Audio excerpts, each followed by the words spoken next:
এই মামা যাবেন আপনি? হ্যাঁ আপা, কই যাবেন? এই যে সামনে একটা প্রাইভেট ইউনিভার্সিটি আছে, ওইটাতে যাবো। আপনি না চিনলে আমি চিনে নিয়ে যাবো। আমার পরীক্ষা তো মামা একটু চালু যাইতে হবে।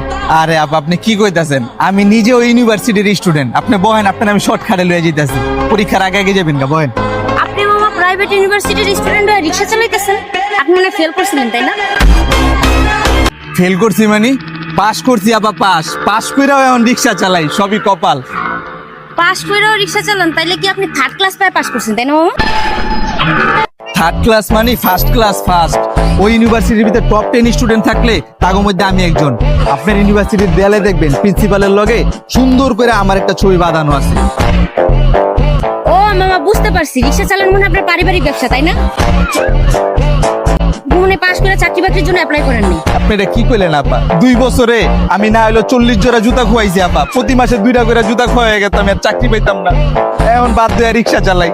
ফার্স্ট ক্লাস পায় মামা আপনার এই অবস্থা, আমি আর পরীক্ষা দিয়ে কি করবো? আমার এমনিতেই প্রত্যেক সেমিস্টারে মামা একটা দুইটা রিটেক থাকে। ফাইনাল আমি প্রিপারেশন অনেক ভালো নিচ্ছি, টাইম না সেকেন্ড ক্লাস পাইলেও পাইতে পারি। পরীক্ষা আমি দিব না, বাসায় গিয়ে টিকটক করে গিয়ে এটাই কাজ।